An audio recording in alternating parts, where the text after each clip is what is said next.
but it's the only way you're ever gonna learn. You look back and it's all in the past. I'm dwelling on the... Good evening and welcome to NUFC Matters with me, Steve Wraith. It is Monday night. It is the Steve and Holly show, and delighted to have Holly. She has been making some waves within the fan base, along with quite a few other people, and making waves which, for me, are very much needed in the end game, as I would call it, for this NUFC takeover. And many of you will have seen the social media protest group that quickly started up when the latest statement came out from Newcastle United live on the show on Thursday night that we were pre-recording for the Fab Four. But from that has spawned, I wouldn't say a protest group as in a protest group which is going to be there for longevity. It's a protest group to get things done. But I'm going to show you these the couple of videos that were being sent over by the people who are running this campaign, and then we'll get Holly to explain what protest NUFC is.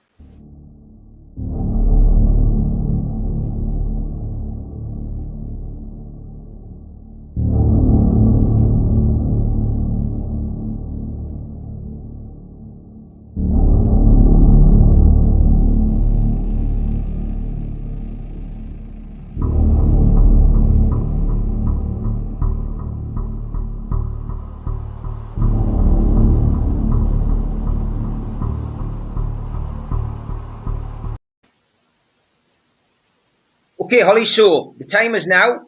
Any fan wishing to contribute to the protest and willing to travel to Parliament, I suppose, it's a call to arms. How did this all start? So I think it all started when the club released their statement, basically requesting the Premier League give us full transparency on the arbitration case. And I think from the buyers and the sellers' point of view, it's really important that the fans are privy to this information, because for the whole 18 months since this takeover process started last March, we haven't actually been aware of what's going on at all. We haven't been allowed to have access to any information. And it's quite clear, I think, to most fans that there has been some corruption within the Premier League, and they haven't conducted their owners and directors test fairly, which is totally not on. And at the end of the day, Newcastle United fans, we aren't interested, most of us anyway, aren't interested in the political side of things. We just want a future for our football club. And I do strongly believe that if it was any other football club, this process would have been pretty simple and straightforward, and it wouldn't have happened in the way that it has done.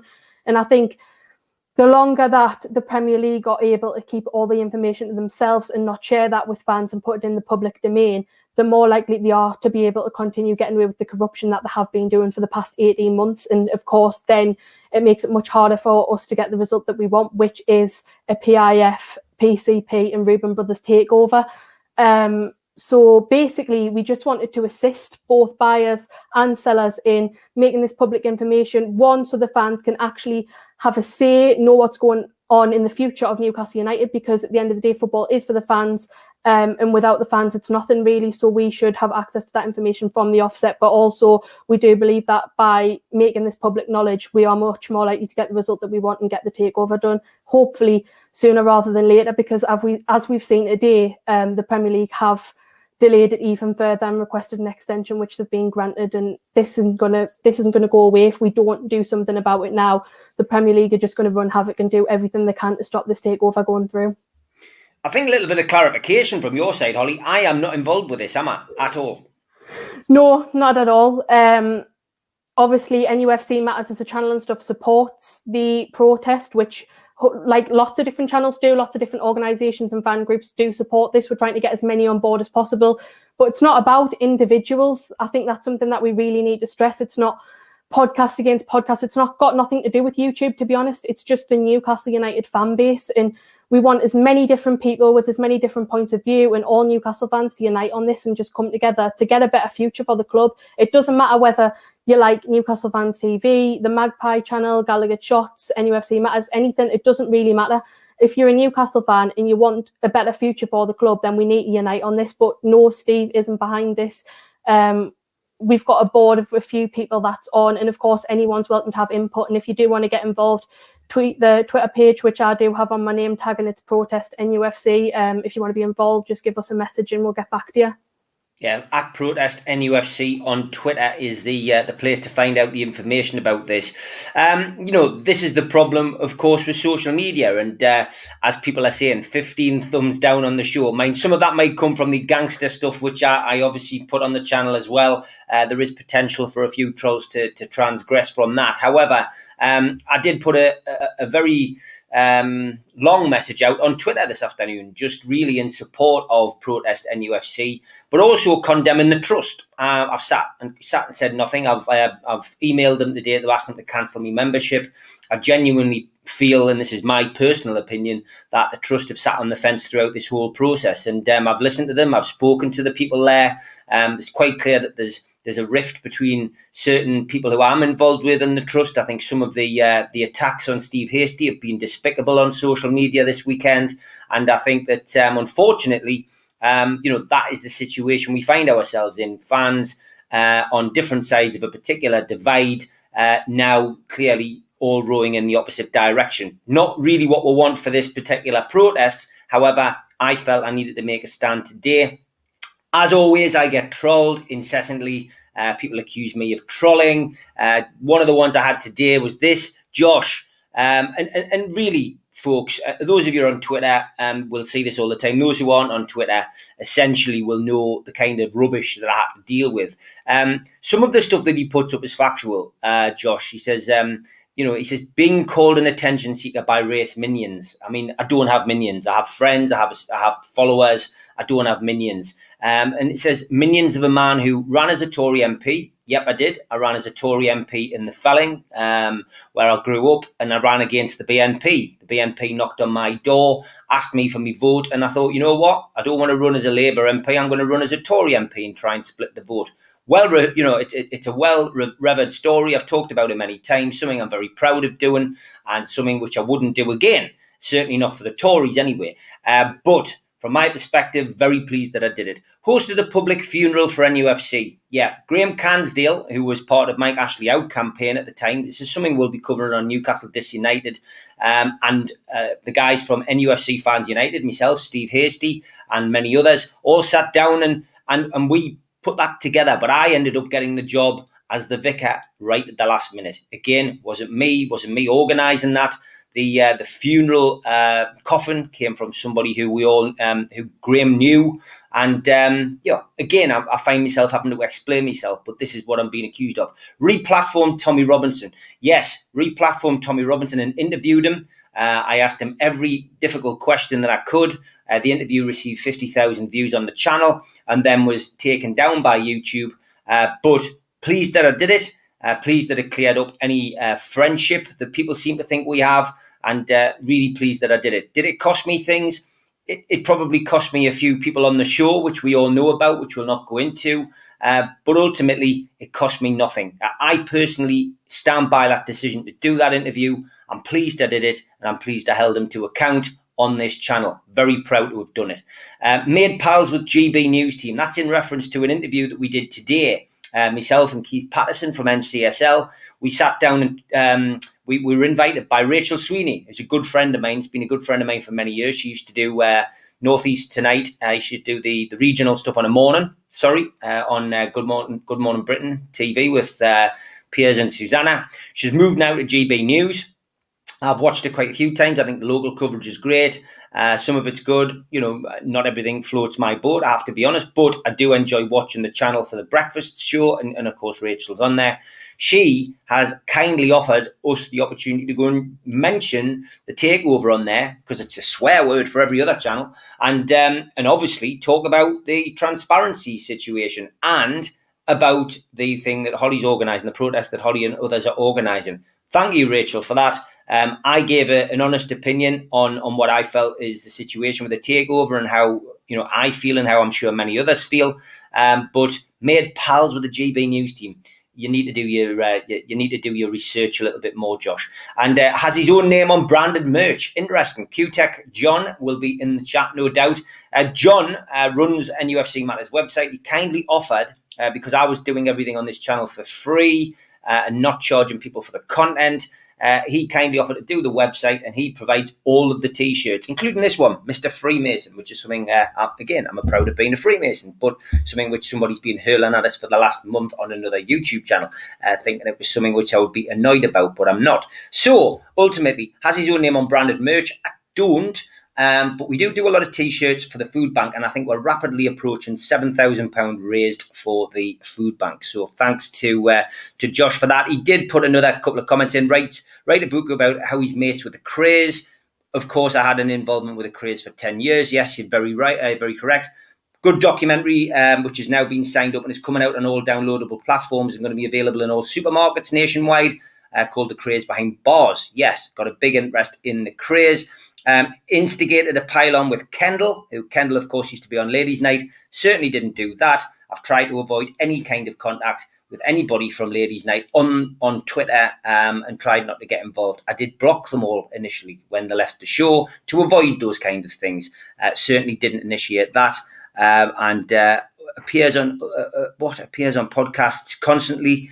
Yes, that's because, to get people through lockdown, we set up a podcast channel on YouTube. So that was the reason that we did that, and claims to be in the know or have insider knowledge on the takeover. Okay, well, we'll leave that until Liam's book comes out. That's it, Josh. You've had your 5 minutes of fame. Good luck. Pass on my best to your friends who are currently still on my block list and probably will remain there for the rest of time until they invent a new Twitter account. But I think that's got that off my chest, Holly. Sorry to take up at least 5 minutes with that rubbish. Okay, so back to the protest. The top 6 clubs influencing Premier League decision-making behind closed doors, lack of proper governance, zero transparency. Football fans deserve better. Join NUFC fans for a peaceful demonstration at Parliament. How are people going to get there, Holly? So, Protest NUFC has organised buses which will be setting off from St James Park at 6:30 in the morning and be going direct to Parliament. It is cost price of £30 per head, and we do have a link on the Twitter page as well, so you can do that, which is through the NUFC Matters website. Again, we must stress none of this money is going to NUFC Matters or Steve Wraith. It is literally cost price and will go straight to the bus company and the driver. So yeah, that's basically the transport arrangements that we have organised. There isn't really a limit on buses. We're happy to put on as many as we do need, just depending on interest. And of course, we are expecting Newcastle fans from elsewhere in the country, down south and stuff, to join us, and hopefully that'll build up even more numbers than just Newcastle-based supporters. I think it's great, and I mean, yeah, bear in mind you don't have to be from Newcastle to jump on a bus and train. Do it from wherever you live. Essentially, make sure it's a peaceful protest. Make sure that you go down and give everybody the support that you can. But it's great, and I've already seen a lot of people making donations to try and get other people on buses if people can't afford it. Some people who can't afford it. So look, if you can't, I'm going to go down. I know that there's quite a few from the NUFC Matters team are going to be going down there, which is absolutely fantastic. So look, please support it. We'll give it a mention as we go along this week. And from my perspective, good luck with it, Holly, and well done to you and the others who've stepped up and essentially put things on. NUFC News 24 is involved heavily. Says thank you, and Stephen Holly for the airtime. Listen, good luck with it, because it's a great cause, and it's nice to see somebody getting up off their backside and doing something. And that's all me, Steve Hasty, Neil Mitchell, Colin Whittle, Keith Patterson, you name it. That's all we've ever really done in the last 30 years. And it is really time for others to stand up. Been some great initiatives. War Flags, brilliant initiative over the years. Been some absolutely fantastic stuff that fans have done. Unfortunately, though, fans' politics gets into it. And you've seen that, Holly, I guess. I mean, you've only been part of the NUFC Matters team for a short time. But you've seen it, haven't you? You've seen what happens with the trolling and with other stuff. And I guess, you've experienced some of it yourself as well. Yeah, I have done, and to be honest, it did take me a bit by surprise. Of course, I knew that stuff went on, but just talking about Newcastle with other Newcastle fans, I didn't think would cause such a uproar and emotion. I think there's a lot of different agendas from people, and obviously we don't want to dwell on this trolling stuff too much, but with you, Steve, obviously I think it's fair to say, just like me, you just love Newcastle, you want what's best for the club. All the other stuff aside, that is kind of your aim, and that's the aim of the protest. And all these other things about what you've done with politics and all these other things, it's totally irrelevant. It's nothing to do with Newcastle or what we're trying to do with the takeover. So I think people need to just kind of leave that to one side. If they don't like what you've done with other things, then like fair enough, that's their opinion. But just get behind this protest. Like, we're not discriminating against anyone and everyone's welcome. All fan groups want everyone on board. The more the merrier. There is strength in numbers, and I think when the Newcastle fans do actually unite on things, we can be really, really powerful, and I think it's proved that. And of course, people donating bus tickets to people that can't afford to get fans to go is yet again another thing that just proves how generous our fan base can be and what great things we can do when we're all on the same page. But please, just for a few weeks, just stop with all this other irrelevant nonsense and just focus on the club, because we all want what's best for it. And you've got to remember, like, even 6 months ago, I joined NUFC Matters. Before that, I was like totally irrelevant. I mean, I still am now, to be fair. Like, a lot of people won't know who I am. But I was like totally quiet. No one knew who I was or anything. And I was just a normal fan. I still am. I've been going to the games for years, just a general Newcastle United supporter. And that's all I ever have been. I come on here, talk about the match, talk about the club, because I love it, and that's all it is, really. It's nothing else, it's nothing more. I don't have any dislike for different people, different groups, whatever. I'm not bothered. We just want and we need this takeover to go through, because as a younger supporter who's only known Mike Ashley's era, it's been very, very hard to sometimes stick around, which I always have done. It's been drab. The football's been horrendous. We've went from bad decision to bad decision, and I think there's very, very few, if any, supporters that enjoy being under the Ashley regime. So I think this is the only chance we have, and we're so close to getting this takeover. And anything we can do, and you can laugh at the protest or whatever, but at least we're doing something. We can't just sit there and sit back. We need to prove that we're not going away, and we are passionate for this football club, to prove to the owners as well that we really want them here. I know I'm going off on a bit of a rant, but it's just so frustrating when people think you've got different agendas, because we just want a better future for the football club. Listen, rant all you want, because you're doing it with the right reasons, and it's great to see the passion, and it hasn't gone unnoticed with the people who watch the show. You know, it's to be honest, people really enjoy the content you come out with, and the fact you go to the games is a big thing. You know, you do travel, you go to the games. You know, you're somebody who can speak from experience, so it is important. I think Chris Collins says, great stuff, Holly. What's the dates? We've put them up there before. Any interest from other clubs, fans, groups, or is it just NUFC? So I guess, are we encouraging other fans to get involved? Because obviously with the ESL and the breakaway attempt by the Big Six, you know, their fans were united. They got a lot of support from people around, you know, on social media, etc. But they just went off and did it themselves. I presume that's what's happening with this. We're not asking for other fans to get involved.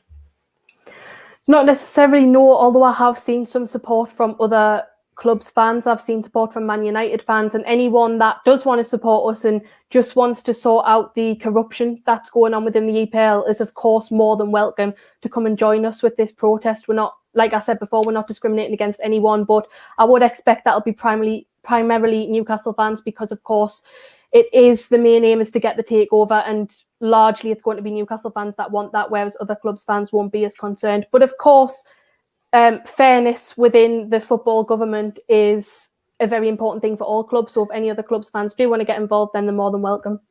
Yeah, Gary says, Steve, you're a great guy with honesty. Where just keep it up and you'll end up on top. Look, I don't let people get us down, Gary. I don't. I'm 49. I'm 50 next year. I've been around the block. I've had a bit of a life, and from my perspective, I don't. And it's that old phrase, you put your head above the parapet, but ultimately it's there to be shot at. And that can be, Newcastle fans, it can be Sunderland fans, it could be former gangsters living in a shed, it could be anything. And from my perspective, I don't give a monkeys. I don't lose any sleep. I still get me 7.5 hours sleep. I still go to the gym. I still eat 3 meals a day. I still see my family. And ultimately, I could not give a monkeys what anybody thinks about what I've done. I hold myself to account on things I've done. If I think I've done something wrong, I'll apologise, and that's it. That's me. But I don't lose sleep over it. But I appreciate the sentiment, appreciate the messages, and I don't go on these rants really for anything other than to show you guys exactly what this kind of rubbish is all about. And this is the kind of thing that causes the problems. I actually got a screenshot last night from somebody who is in a WhatsApp group. I won't say whose WhatsApp group, but that WhatsApp group were basically having a pop at me again, and it proves everything that I thought about various groups and organisations are plotting away, and they spend their lives worried about me. Why are you worried about me? What am I doing wrong? All I'm doing is what everybody else is trying to do, which is, be myself, make a living, and want the best for Newcastle United. I don't like politics getting in the way of the takeover either, which sadly some people do, and that's why, again, we're getting attacked by people who've got that in mind. Great today, though, and I'm sure you've seen it, Holly, was to walk along the quayside and to suddenly have this Saudi Arabian guy approach us and essentially just say, "Steve," and I was like, "Yeah," and he goes, "I watched the show. I'm here on holiday from Saudi Arabia. Thank you for reaching out and to the Saudis." So I had to give Al Walid the praise. I said, "Look, Al Walid is the guy who reached out to me and I go, oh yes, we watch his channel as well." But it was fascinating, and I mean, for me, that kind of reaction means more than any of the criticism. I could get 100 tweets a day from trolls and people who are having a pop. But actually see somebody come up to us from Saudi Arabia who I don't know, he's actually a football coach, and say what he said today. That was worth its weight in gold. Yeah, I thought it was lovely when I saw that message in the group chat to see that we have got support in Saudi Arabia. And I think it did bring a level of excitement, because you think if this takeover does go through and we get more Saudi people involved and they're all chatting to Newcastle fans, watching shows, like enjoying the games, then it'd be just brilliant, to see people from other countries all loving Newcastle United. It's what's not to like about that. And I think it just shows how powerful like a YouTube channel can be, because you can bring people from other countries, like through Al Walid, into it, and they love the show, which is absolutely brilliant. So hopefully they enjoy the rest of their time in Newcastle, and hopefully we get our takeover and they can come back and watch a game. Yeah, I agree. Paul says, "Don't change, Holly. You're doing well. Keep up the good work. You're a credit to the fan base." Thanks, Paul. I will obviously be keeping it up. No one's going to stop us doing this protest. So many people have said it's embarrassing, whatever. But my suggestion to you is, if you can think of something better, tweet us, let us know. If you've got ideas, we're happy to take things on board, because anything is better than nothing. It's easy to have a pop at other people when you're sitting doing nothing about it. I'm sitting here as a young Newcastle fan. I want to see our club progress, because we've been so stagnated for so long. And so I've went out my way with a group of other people to do something about it. And you can't really criticise people if you're not prepared to do anything yourself.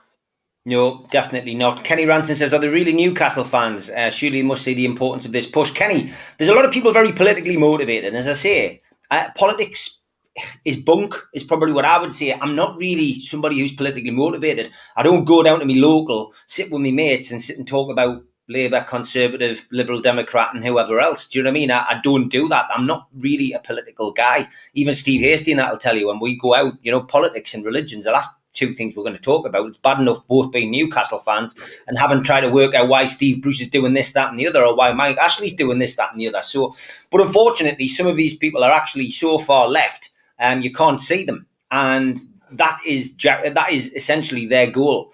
They've teamed up with certain people. They've twisted things, and there's nothing you can do about it. That's their choice. That's what they want to do. It was great to see somebody screenshotted something this week and sent it to us and went, "There's an account that's recently been banned that's been trolling everybody. He's been back for 2 weeks and he's made 9,240 tweets and they're all trolling somebody." I mean, I wish I had the time to be able to sit and do that. Yeah, I mean, great. I hope when they're sitting in their rocking chair in an old people's home, that they can look back on their life and be really pleased with what they did, because that's where we're at with that. But Kenny, some of them are Newcastle fans, some of them aren't, but they're very, very, very politically motivated. John Justice Allen from QTech, an unsung hero, Holly, it's got to be said. He's been a massive supporter of this show. And he says the support's been amazing from everyone. Thank you so much. John put his offer out for you to get involved. He's happy to do the t-shirts and stuff. He's a big help, isn't he? He's done logos, banners, and little videos and stuff.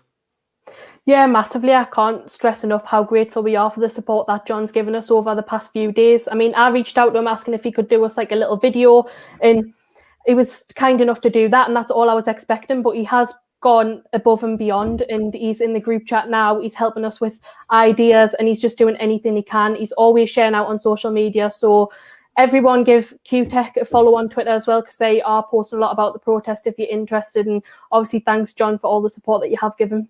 I've just had a text off Scott from skipsandbins.com, another one of our sponsors, and he says, tell you what, Steve, tell Holly that we'll donate the cost of 5 tickets on the bus if there's anyone deserving who wants to go but can't find the money. So that's Scott Hawthorne and the lads from skipsandbins.com, one of our sponsors, has just offered to pay for 5 tickets for the bus, Holly, for somebody. That's absolutely brilliant. Thanks so much, Scott. I'm sure all the lads will appreciate that so much, because there will be a lot of fans out there that would love to go and can't afford it. And if they can get there, that'll be absolutely brilliant. And just it shows you the generosity of people, which never fails to amaze me. So thanks very much, Scott from Skips and Bins. Yeah, thank you to you guys, and thanks everybody in the chat as well, just for being you, because we have such a great little following on here. It's always a pleasure to come on and do the shows. I hate not doing lives, I really do, and it's just nice to be back and have a chat with people and see the positivity that's still amongst some of the fan base. It has to be said, you know what I mean? Paul says Holly's a proper fan. Let's talk a little bit about Tracy Crouch before I give the sponsors a shout out. She put a tweet out 3 hours ago. Dear Newcastle fans, stop shouting at me. I'm doing an unpaid role looking at the future of football. I am not the sports minister. I do not have any powers in the proposed to intervene in the proposed takeover. I am not passing the buck when I have no jurisdiction over the matter.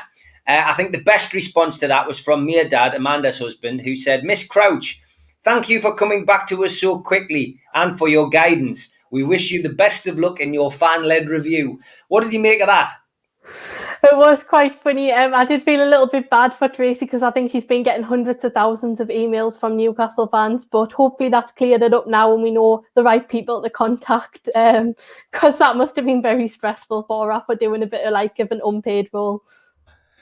Yeah, brilliant. Good job that somebody up there has a sense of humour. Fantastic stuff. And I'm just laughing because Joe Walker's just put something in the chat about, did someone say live? Sorry, Joe. Toon Tipster, the poor buggers. We keep saying he's going to have a live on Friday, and then something crops up.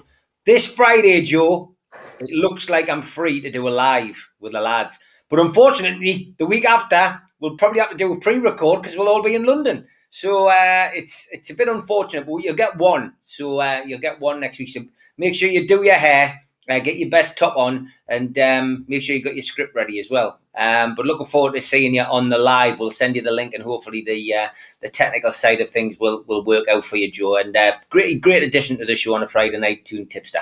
Okay, big shout out to Spider VPN for all your internet security. Google Spider VPN and search for them, and they come up and they will protect anything on your computer, all your passwords, all your internet history, that kind of thing. Give you better speed on your modem, etc. So do Google Spider VPN. They have agreed to sponsor us again for the month of July.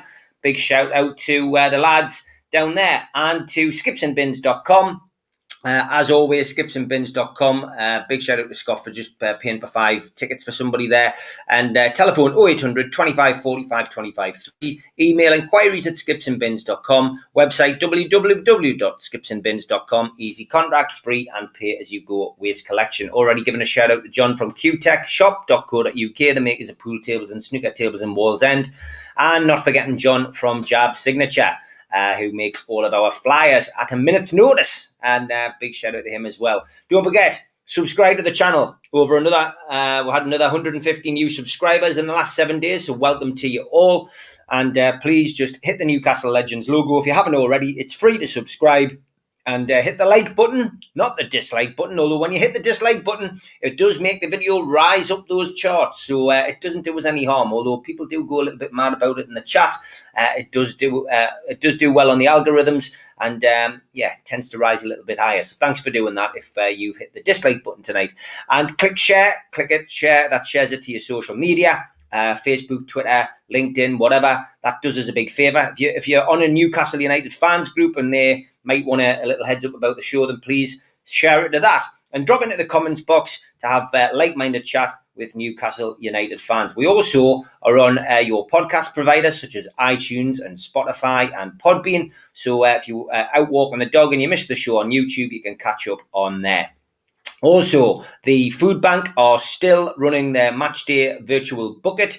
NUFC fans, foodbank.co.uk, and of course, with England through to the semi-finals, that will be in operation. And you can donate whatever you want and keep the money churning in for the Food Bank. And you go into a draw for the Newcastle Consortium Supporters Watch, which will be drawn on the 6th of August at the NUFC Matters Charity Pool Night at Spot White in Newcastle, which is raising funds for the NUFC Fans Food Bank. Last but no means least, get yourself onto the website, nufcmatters.com.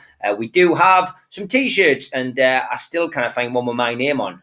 Josh, but yeah, we do have some T-shirts available. That is the bestseller, Cult, No Typo, which of course came from the trolls who called us all a cult. So big thank you to them for suggesting that. And I think that rounds that up. Now, tomorrow night, usually we would have Liam Kennedy on, but sadly, Liam has contracted COVID. So he is resting up. He's okay. I'm sure you'll want to, just pass on your best to him. But we do have a very able stand-in tomorrow night. Mick Lowes will be joining me tomorrow night on Tuesday night, and he will be chewing the fat about Newcastle United, and of course, looking ahead to the semi-final on Wednesday. So going to be great to have Mick on. Wednesday night, we're going to have a night off. Pete Davey, who is one of our crew on the Matchday Lives, and of course, one of the hosts of the 5-Minute Rant, which will be back at the start of the season. Pete did his Dream Team, so that will be going live on Wednesday night. We'll put it on slightly earlier so that you can get a chance to watch that before the football starts. And then Thursday night, we'll be looking back, hopefully, at a victorious semi-final with Supermac and Gibbo.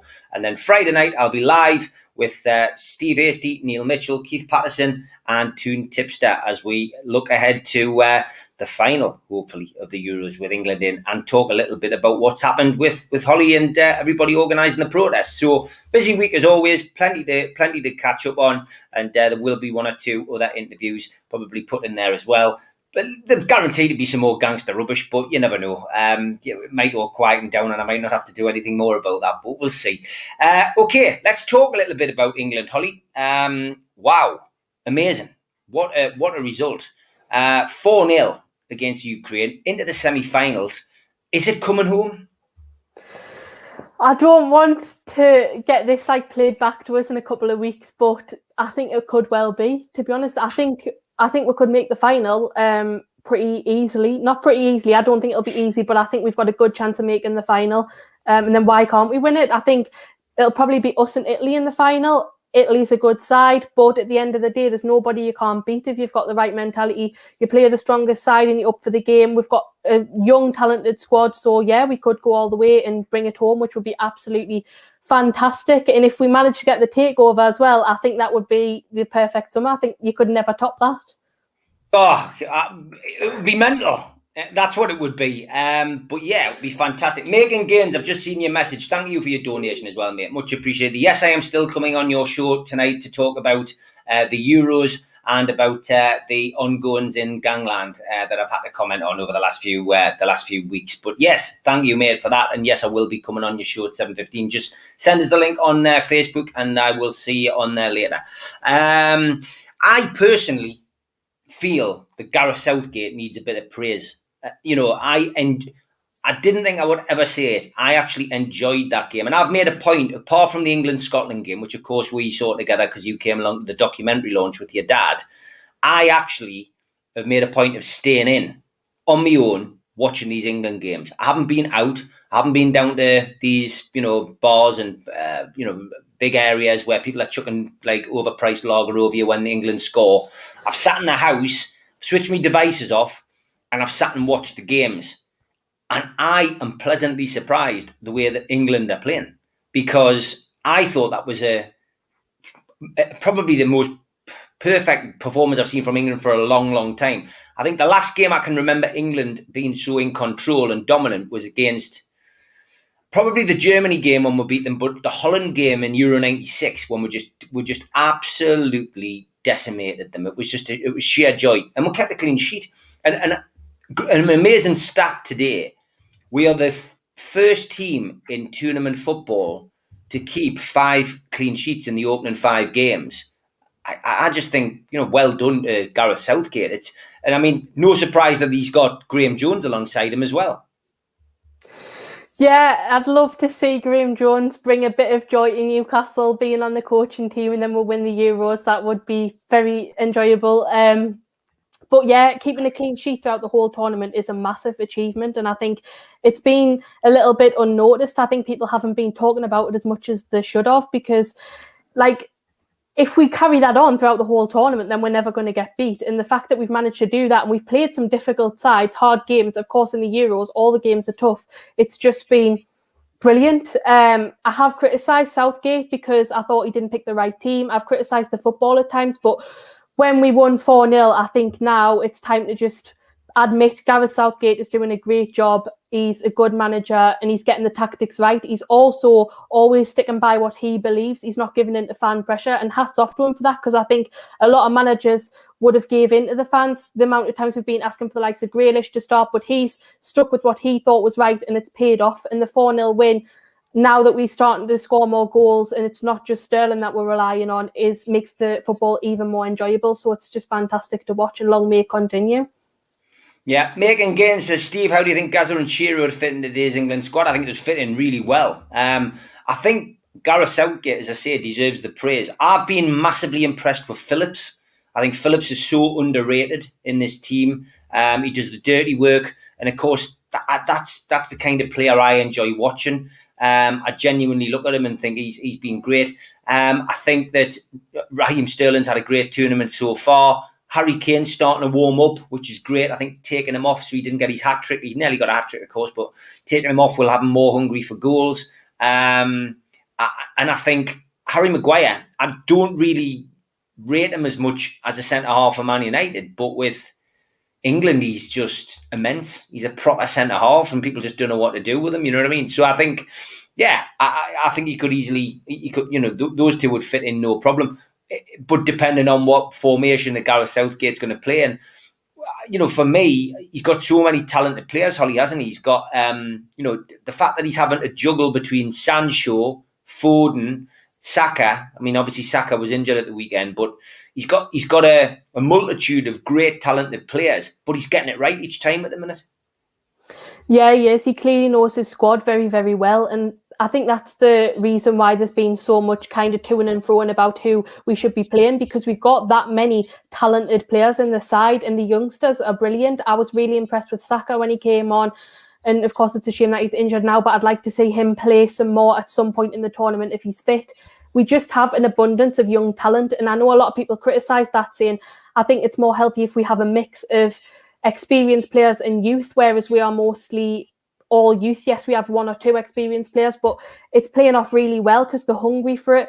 Yes, they might not have experience in winning a lot of games, going far in competitions, but it doesn't matter, because I think the mentality of the younger players is that they feel unbeatable and they feel on top of the world. And I think that's going to massively benefit us when we come to the semi-final and then hopefully the final. And then there's no reason why we can't go on to win it. I mean, do you think the youth's really good at England at the minute? And do you think that's why there's so much kind of arguments about who we should be playing, because we have an abundance of talent? Yeah, I think, I mean, it's an amazing young talented squad. If you rewind 3 weeks, I think most of us were saying we can't understand why he's taking only three forwards and why he's taking so many right backs, me included. However, you can be wrong, and that's the bottom line. He's got it right so far. God, I'd love to get the final and not have it. Another clean sheet would be great. It's going to be tough against Denmark. It's not a formality. Denmark is certainly going to have the bit between their teeth. They've got to the semi-finals on merit. They'll also have it within their mentality, I guess, to want to win it for Christian Eriksen after what happened to him in that, when he collapsed in that game. From my perspective, I think that we're just spoiled for choice, but it's always finding the balance. And I listened to Gareth Southgate's interview before the Ukraine game, and he said, you've changed formation, why have you done it? And he simply explains it in layman's terms. I've swapped to a fat black four. We think the Ukraine will play with five across the back, and he gets it. He does his work. They do the work together, do the study together, and I just think it's it just the home advantage is going to play its part as well, Holly. I think the fact that we're playing at Wembley, that we've got the semi-final and potentially a final at Wembley. I think we're not going to get a better chance, are we? No, we're not. We've had quite a good run-in, and just the team, the mentality, the way the players are coming together. And now that Harry Kane seems to have put his whatever was going on with him behind him, because we thought it was him worrying about his next move to his next club. Now that he seems to be fully focused on England, I think all the players have just came together, and I think now is the perfect time for us to win the competition. And I am pretty confident. I'd say I've got 95% confidence that we can go on to win this. And even a couple of weeks ago, I was thinking, oh, no way, we'll get knocked out. But they really have instilled you with that confidence, because they just look fearless and they look like they're confident, and they believe in themselves, most importantly, that they can do something with this team. The other news really that's happened since we last spoke, and I mean, it was inevitable. I think we knew last week that it was coming, that Rafa obviously went to Everton. I was gutted that he decided to go there. I can understand, though, that he's not going to wait forever for the Newcastle job. Were you disappointed? Yeah, I was. Especially, it sounds so petty, but when there was a story, I think the Chronicle ran it, that he'd been in contact with Jordan Pickford and saying they were looking forward to a meeting and stuff. I was just like, oh, I was gone, because, this is the thing that I'm going on another, a bit off topic, but this is the thing. All the Newcastle fans have been saying about how great Pickford's been and having a big love in for Pickford in the competition. Yes, he's kept a clean sheet, but I can't bring myself to praise Jordan Pickford. Henderson, yes, no problems, but Pickford, no, not for me. I'm not going to be giving him any praise. And just reading that story, I was like, oh, when we play Everton next season, it's going to be horrible. Of course, I wish Rafa all the best, but it's still not going to be pleasant when we do play Everton. And I just hope that we absolutely thrash them when we do. But yeah, like I said before, you can't expect Rafa to wait on forever. We don't know how long this process is going to go on for. And if the Premier League get their way, it'll just go on forever and ever and ever, because they just delay constantly. He wants to be back in football management. The longer he's out of it, his name will become more and more irrelevant. And he's took a job that's local to him, a club that's got potential to improve and climb up the league. So yeah, I can understand why he's done it, but it hurts a little bit. Yeah, it does. Paul says, come on, Steve, give little short arms the credit. He deserves it. He's done okay. I didn't say that I didn't give him any credit. And again, I know it's difficult. It's just difficult because of the banter that he's got with Newcastle fans. The rapport.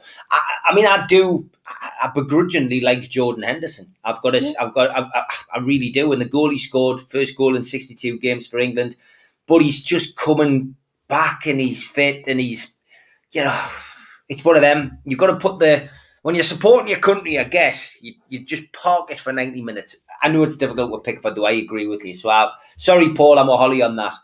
Alan says it was the best performance by England in 20 years. And for the importance of the game, never mind the opposition, they're handling the pressure very well. And I think that's just down to the young'uns, isn't it? The fact that they've got no fear. Mad Mag Mark says Southgate's success with the England team is he doesn't play the same players in the next game. So, keeps the opposition managers guessing, and our players motivated to play, train at a very high level. Yeah, I would say yes. Yeah, I'd agree with that. A comment here from Chris. This is a good one for you, Holly. If it was Shearer and Kane were up front, who would take the penalties? It's got to be Shearer. Yeah, Shearer's the best at penalties, I think. Definitely. Graham says Denmark are no fools. I would agree. Spain and Italy then. What about that? How do you see that going, Holly? What's your views on those two? I think if we play Italy, I think if we can get through and we play Italy, I think Italy's an easier game. And I know that sounds mad because Italy are doing well, but I think it'll be a more technical game, and I think it'll be a 1-0. I think it'll go to extra time. I'd be more concerned if we have to play Spain. I've got to be honest. I think we always come a cropper against Spain, but the home support is going to do us proud, I think. If we get to the final, what about you? Who do you think will get through in the other semi? I think it'll be Italy. I think they're probably one of the strongest sides in the whole tournament, and I do agree though. If it was Spain or Italy, I think it's probably. I wouldn't say I'd be more scared to play Spain. I think it'll be a 50-50 because I think both are very, very good sides. However, I do think Italy will make it in the end because I just think they've got sheer class and they've been one of the favourites since the start of the competition. So someone that I tipped to be up there. I didn't think England would get as far as they have done, but I do agree though. I think that I don't think it'll be a high scoring game. It'll probably go to extra time or even pens, and I think England will just win it. But I think Italy's got the edge over Spain for me. Alan says Sancho, Bellingham, Foden, Saka, all under 21. Our strength and depth is incredible, he says, and you're right. That's what we've been saying. Chris says Joe Walker, solid as a rock. The Czechs made them panic, and we are a proper team compared to them. 3-1 Kane to score first. You heard it here first. Just a prediction there from Chris. We've got some great young players. Come on, England. Graham Jones has certainly had his part to play as well, Holly, hasn't he?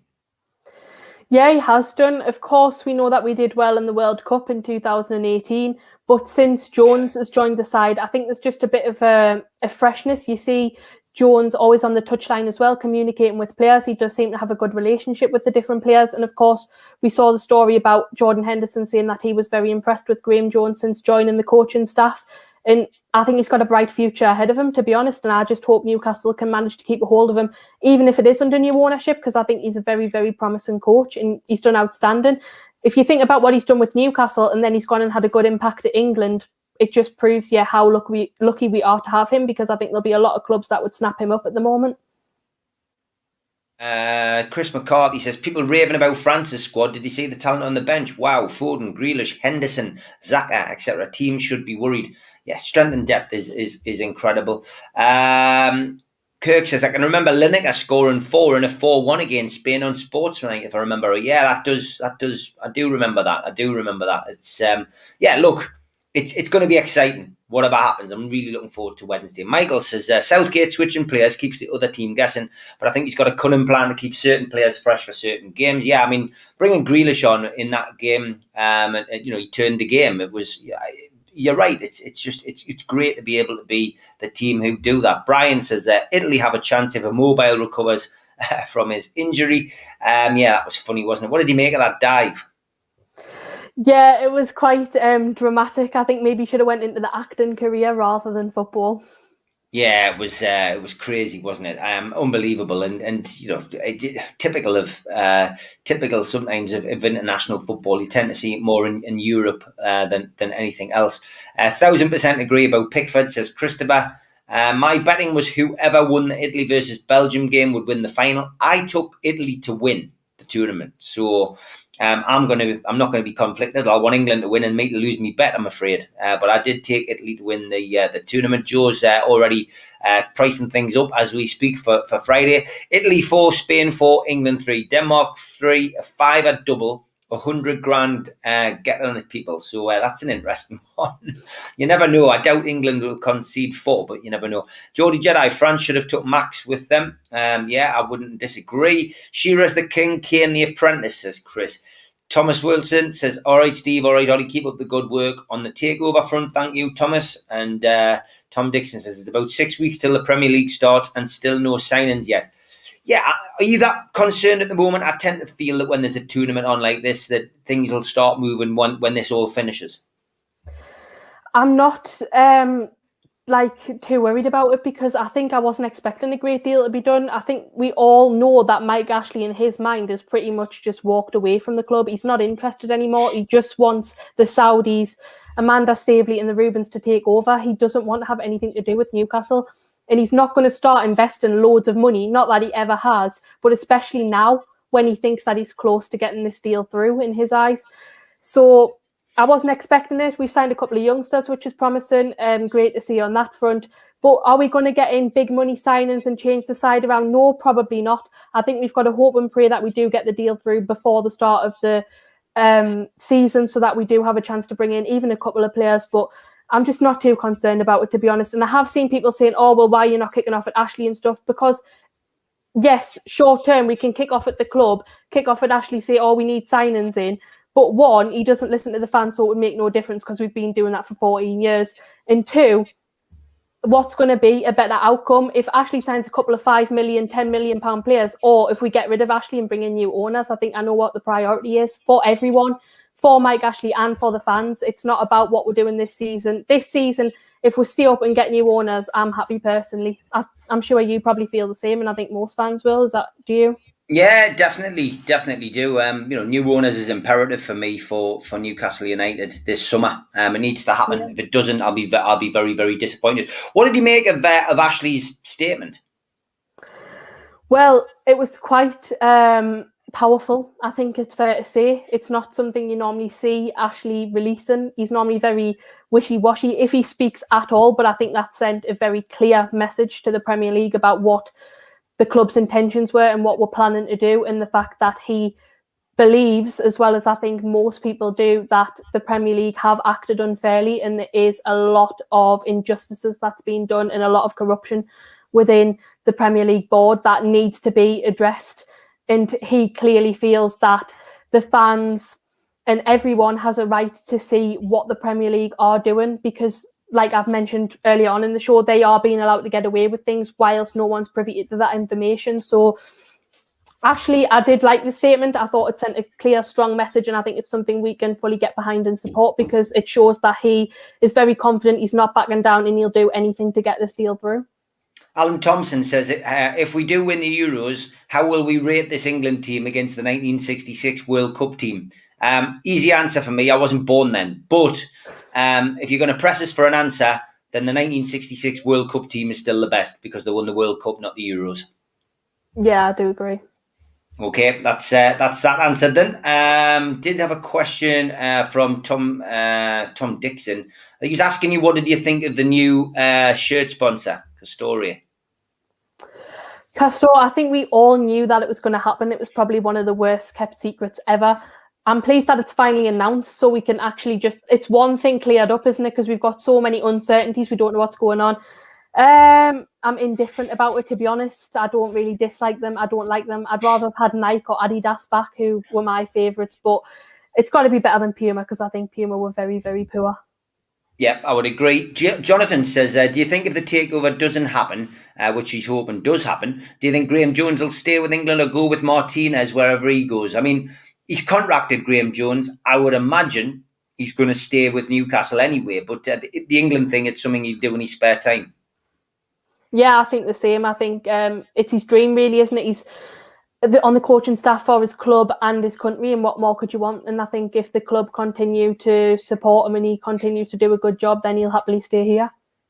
Okay, Anton says, question for you both. With Rafa now out of the running under a new ownership, would you consider Jones? Guy's clearly talented, but it's a step up from coach to manager. I personally don't think Graham Jones would want to do that. I think coaches like to be coaches, managers like to manage. I can't see Graham Jones stepping into the dugout and having to do that. He clearly enjoys the day-to-day working with players.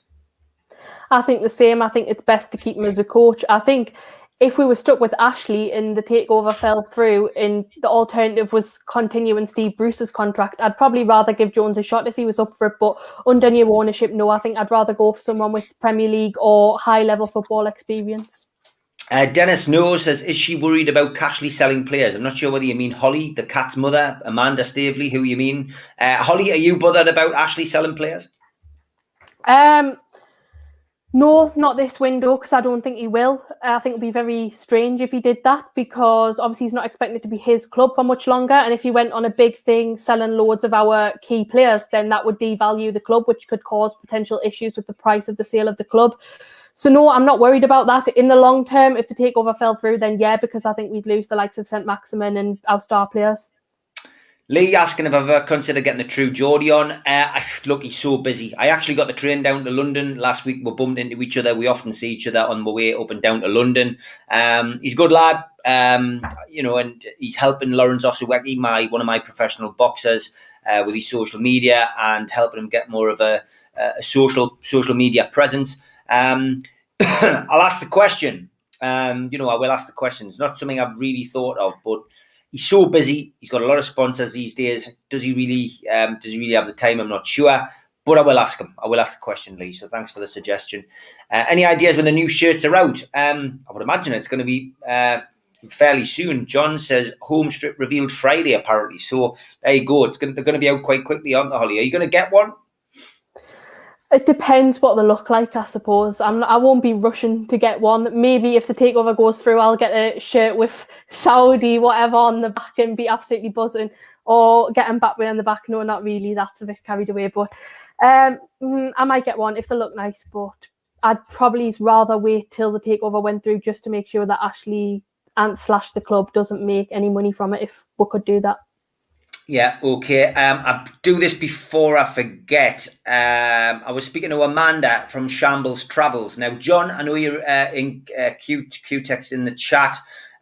Shambles Travels are who we're going to support next season for away trips. Their first bus is Doncaster away on Friday, the 23rd of July, and it's leaving at 1:30 p.m. If you're interested in going to that game, then contact Amanda on 077 914 1779. That's Amanda on 07791 1779. I'll stick her number in the chat. And if anybody wants to book up with Shambles Travels for the first for that Doncaster away game on Friday, the 23rd of July, then do so now. There you go. I've stuck it in the chat. But yeah, it's I've got a lot of time for Amanda. She is great, and she runs a really good bus, very reliable, and always gets you from A to B. So yeah, and I'm sure a few of the NUFC Matters crowd from Newcastle might want to jump on that at some point. So we might be able to all get together and get to a few games together next season, which will be great. Dave, good to see you, mate. Hope the archery's going well. He says, great show again, Holly and Steve. Thank you. Greg says, I'm struggling to see how the takeover playing out in public is helpful. For me, it looks like a desperate attempt when things aren't going our way. Interesting point, Greg. I'm not sure it's playing out in public is any different to the way it's been played out all the way through. I think Mike Ashley, having a pop is the right thing to do, I think. The fact that Amanda's letter to Tracy Crouch was leaked, listen, if dirty tricks are good enough for the Premier League, things coming out from the other side is probably not a bad thing. But we need transparency, and that's how we started the show, Holly. Yep, it is. I think the key message is that, as we've mentioned, we believe there's other forces at play. We think the Premier League have an agenda against Newcastle. They're going to do everything possible to prevent this takeover from going through, which we all clearly don't want to happen. And the longer they can keep all that information themselves without the public being aware of anything that's going on within the arbitration and the legal case, the longer they can get away with just mischief and corruption. So we need to know exactly what's going on, and then hopefully we can expose the Premier League for the dirty tricks that they've been playing and get the takeover to go through. It's as simple as that, really. Yeah, Thomas Wilson says, I want England to beat Denmark because the media keep going on about Christian Eriksen, but they didn't go on about Teote. But it's a shame about Christian Eriksen. Okay, Thomas, get your point there, mate. It's look, it was awful what happened to Eriksen in the public glare of the Euros, and obviously we wished him well, and we still do. And but I get your point. Look, it's one for one and one for the other. I see where you're coming from, but Teote was a different thing. It was a club level. It wasn't at an international level. But we, as I say, we wish Christian Eriksen well. Just hope England beat Denmark. Kirk says Jacobs has been leaking from the Premier League prism since Keys went back up his tree last summer. Went back up his tree. I love that. Colin says, great show, Steve. Well done, Holly, for all the effort you are putting in. Okay, thank you very much for that. Just really want to give you the opportunity to give it one last push, Holly, just so people know where to find you and what is going on with the protest NUFC. So if you want to follow us on Twitter, if you've got anything that you want to let us know, any ideas or how you can get involved, protest NUFC on Twitter, which is down there below. It's on Friday the 16th of July at 1 p.m. Parliament Square, London. We have buses running from St James Park, which you can book via the NUFC Matters website, which is setting off at 6:30 for £30 per head, which is our cost price. I encourage anyone to come to make a difference. Just get the message out there that we aren't going to go away. We want to know what's happening with our takeover, and we want the Premier League to give us answers that we have been denied for 18 months now. We deserve it as a fan base. And even if you're not from Newcastle and you can get to London, please come. It doesn't matter where you're from. If you love Newcastle, you care about the club, or even if you just love football and you want to change the current regime, which is not ever how English football should have been, then, and if you feel strongly about it, then please join us. All the information is on the Twitter page. And if you want to know anything, you can also tweet me on my Twitter at hollyblades05. Fantastic stuff. Well done. And I'm going to dedicate this show to Yasser. That's him in the blue, who we met on the quayside today. Yasser, absolute pleasure. And there's Rachel Sweeney from GB News in the background. Yasser's good friend who he was visiting in the UK, and another Saudi. And Keith Patterson from NCSL, who I was reliably told by a few people on Twitter looked a lot smarter than me. Yeah, okay, I'll give you that, guys. But big shout out to Yasser. Really nice to meet you. Enjoy the rest of your holiday in the UK. Holly, I'll play it out with your It's Time to Be United video. Great show, as always, that hour flew over. Look forward to seeing you soon and see you again next Monday. Take care. You too.